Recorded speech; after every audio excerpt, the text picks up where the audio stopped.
Assalamualaikum warahmatullahi wabarakatuh. Sahabat tani semua dimanapun Anda berada, video ini merupakan hasil dari permintaan sahabat tani yang menginginkan tema hama penyakit untuk dibahaskan. Makanya, video kali ini merupakan rangkaian pertama dari seri hama penyakit bersama saya Rizali Ansar, penyuluh pertanian lapangan, dan Bapak Agusman sebagai pengamat hama. Untuk itu, tonton sampai habis, pasti bermanfaat. Terima kasih, kita intro dulu.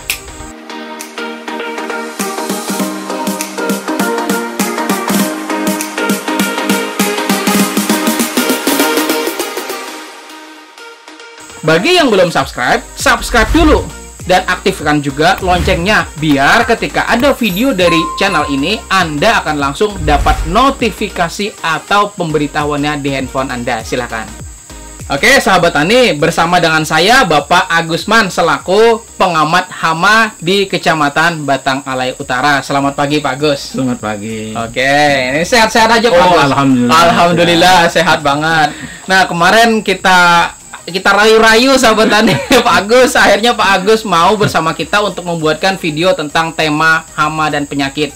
Sebelum kita membahas lebih jauh tentang hama dan penyakit, otomatis kita perlu tahu dulu pengertian dari hama dan penyakit itu. Karena pepatah mengatakan tak kenal maka tak sayang, betul tidak? Tidak mungkin kita akan memahami dan tidak mungkin juga kita akan mengetahui dan mencintai keilmuan tentang hama penyakit jika kita tidak tahu pengertian dari hama penyakit itu.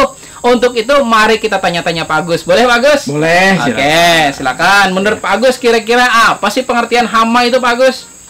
Hama itu organisme pengganggu tanaman yang jasadnya dan serangan daripada hama itu bisa dilihat langsung dengan mata tidak menggunakan alat bantu. Oke. Jadi berarti langsung kelihatan Langsung orangnya gitu. kelihatan. Oke. Ya. Nah, jadi ya sahabat tani, menurut Pak Agus bahwa hama itu adalah sesuatu yang nampak, baik serangannya, jasadnya juga kelihatan gitu ya Pak Agus. Oke, pertanyaan selanjutnya ke Pak Agus. Kenapa sih kok hama itu bisa muncul di lahan kita, Pak Agus? Nah, ini karena di ekosistem tanaman, ekosistem yang ada di sekitar hama itu atau organisme itu sudah terganggu. Nah, sudah terusik sehingga tidak bisa lagi hidup sebagaimana yang biasa yang dilakukan oleh hama itu. Nah, terusik kenapa, Pak? Banyak sebabnya. Bisa karena manusia merubah lingkungan itu dengan apakah itu pembakaran atau mungkin penebangan pohon atau dengan menggunakan kimia. Nah, sehingga musuh alami yang memakan hama itu mati, sehingga timbulnya hama tadi. Oke, menarik. Tadi kan Pak Agus menceritakan tentang musuh alami. Boleh nggak di-share sedikit apa itu musuh alami, Pak Agus? Musuh alami itu adalah suatu organisme yang membantu kita untuk mengendalikan hama, untuk menekan hama, sehingga hama itu tidak melampaui ambang pengendalian. Nah, berarti karena memang keberadaan musuh alaminya ternyata sudah mulai berkurang gitu ya Pak Agus, akhirnya hama itu muncul di lahan kita. Kemudian pertanyaan selanjutnya menarik nih. Kenapa kok hama yang muncul itu tiba-tiba menyerang tanaman kita? Pertama, karena pada umumnya petani kita kurang memperhatikan lingkungan.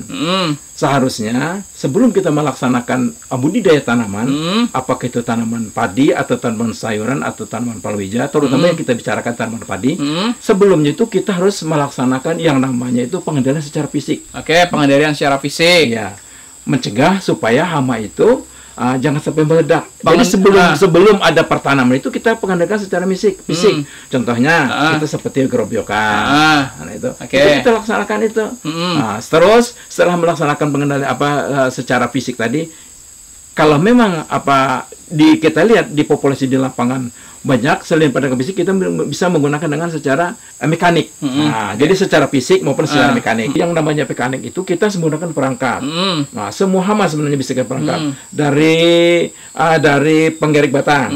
Nah, penggerik batang itu perangkap biasanya kita laksanakan karena hama itu sukanya itu pada malam hari.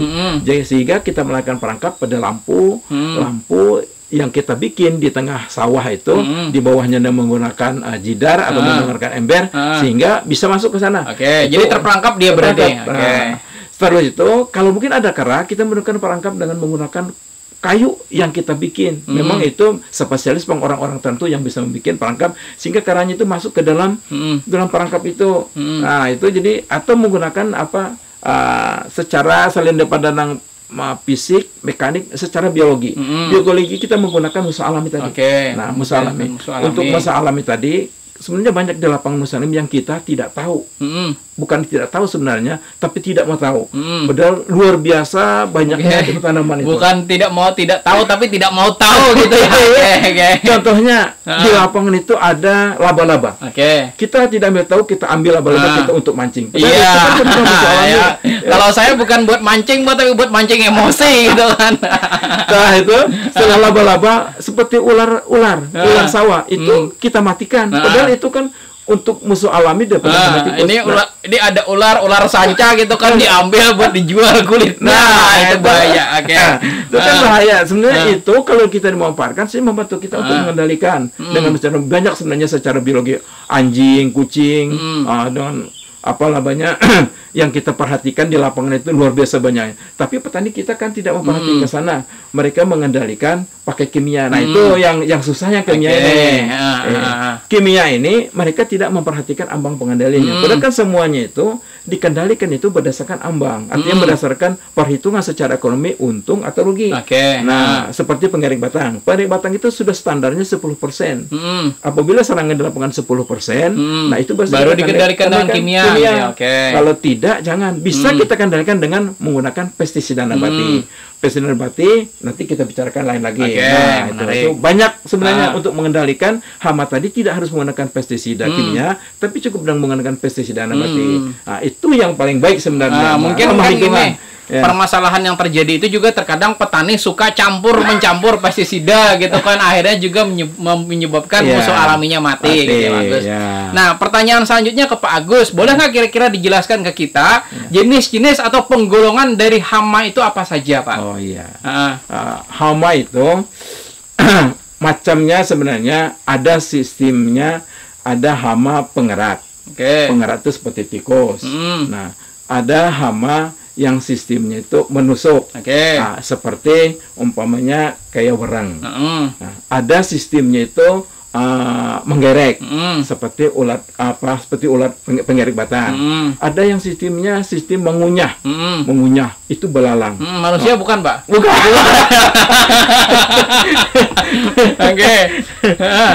Ya, jadi itu sebenarnya itu golongan secara ya biasa aja sebenarnya. Teman kalau secara yang ilmiahnya itu sebenarnya ada. Kita menggunakan bahasa yang mudah dicerna aja lah, yaitu penggolongannya. Jadi ada sistem penyusup, ada sistem mengerat, ada sistem menggerek, ada sistem mengunyah. Nah, ini secara garis besar kalau dipelajarkan di fakultas ini pasti belajar ini. Ini digolongkan, baru runtut-runtutnya banyak. Nah, Pak Agus, pertanyaan yang selanjutnya, seandainya nih tanaman saya sudah terlanjur terserang hama, entah salah satu dari 4 yang Pak Agus sebutkan tadi, entah yang pengerat misalnya atau penusuk atau pengunyah seperti itu, langkah aman yang seperti apa sih yang mesti saya lakukan mungkin sebelum saya menggunakan pestisida kimia gitu, Pak Agus? Yang kita aman, yang pertama sama sekali kita memang tidak bisa dipisahkan. Kita menanam varietas yang tahan dulu. Menanam varietas yang tahan. Yang kedua, setelah menanam varietas yang tahan, kita harus hamparan yang luas. Nah, setelah sudah ditanam hamparan yang luas, yang tidak kalah pentingnya tadi, kita harus menjaga lingkungan supaya musuh alami jangan mati. Dan yang keempatnya tadi, kita mengendalikan hama tadi jangan sembarangan. Kita harus berdasarkan perhitungan ekonominya. Kalau hama A itu ambang ekonominya 10%. Kalau umpamanya orang batang itu 1 ekor patunas. Nah, ini harus ditempuh dengan benar. Kalau tidak, kita semprot itu akan meledak akhirnya. Nah, akan terjadi resistenti. Artinya akan tahan hamanya tadi, akan terjadi ledakan dan macam-macam akhirnya daripada penggunaan pestisida kimia yang tidak tepat tadi, tepat waktu, tepat dosis, tepat macam-macam itu. Ada 5 itu kan tepatnya itu. Jadi itu yang harus kita perhatikan. Tapi kalau sudah ada, sekali lagi, kalau kita sudah ada serangan di lapangan, yang penting sama sekali kita jangan putus asa. Jangan putus asa. Jangan mungkin yang terpenting juga jangan panik gitu ya, Pak. Jangan panik. Betul. Kan mungkin pengalaman selama ini yang kita temukan itu kan petani itu kalau sudah kena serangan hama panik akhirnya cari ke pasar, beli obat, langsung semprot, campur-mencampur, langsung bahaya gitu kan. Yang rusak. Oke, Pak Agus, mungkin di sesi akhir dari pembahasan kita tentang hama ini, boleh nggak kira-kira kita minta tips apa yang mungkin Pak Agus ingin rekomendasikan kepada sahabat tani supaya sahabat tani di sini lebih memahami tentang hama yang menyerang pada tanamannya dia. Karena di sini kan para sahabat tani di sini tanamannya beragam, ada yang tanamannya padi, ada yang tanamannya cabai, ada tanamannya terong. Dan banyak lagi, ada yang bawang merah juga gitu Pak Agus. Jadi secara umum kira-kira tips apa yang Pak Agus ingin rekomendasikan supaya sahabat tani paham tentang hama yang mungkin akan menyerang tanamannya?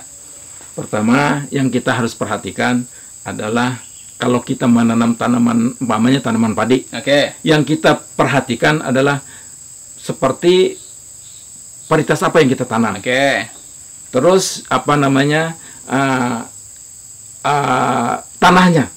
Tanahnya ini kita harus periksa apakah memang itu sesuai ataukah asam ataukah basah. Itu jangan sampai jangan tidak perhatikan itu, karena akibatnya nanti kalau memang itu asam akan akibatkan tanaman akan tidak bisa menyerap unsur hara kayak gitu. Dan kebetulan juga pembahasan tentang pH sudah kita jelaskan pada video yang lain.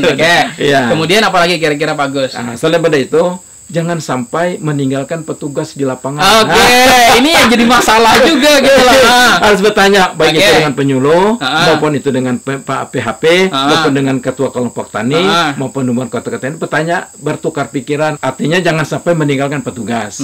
Jangan diambil keputusan sendiri, harus konsultasi dengan petugas baik itu penyuluh maupun itu baik pengamat hama maupun dengan ketua kelompok tani maupun ketua TNA, sehingga permasalahan kita itu bisa sesuai apa yang direkomendasikan dari petugas. Artinya jangan sampai meninggalkan petugas lapangannya. Karena gini ya Pak Agus, mungkin setiap desa itu pasti ada penyuluhnya ya Pak Agus, dan setiap kecamatan ada pengamat hama. Nah, mungkin tips dari Pak Agus di sini adalah libatkan petugas-petugas yang ada. Jadi buat sahabat tani di sini yang tinggal entah di daerah manapun, silahkan datangi penyuluh pertaniannya, juga datangi pengamat hamanya, minta konsultasi dan minta bantuan supaya tanamannya tidak terserang hama dan penyakit. Gitu ya sahabat tani. Dan terima kasih ya sahabat tani yang sudah nonton sampai habis, dan juga terima kasih kepada Pak Agus yang sudah bersedia bersama kita untuk memulai agenda kita tentang tema pengendalian hama dan penyakit. Mudah-mudahan sahabat tani semuanya sehat selalu di sana dan tetap standby untuk bisa menonton agenda kita tentang hama dan penyakit bersama saya Zedi Ansar dan Pak Agus sebagai pengamat hama. Terima kasih buat sahabat tani sudah nonton. Kita undur diri. Wassalamualaikum warahmatullahi wabarakatuh.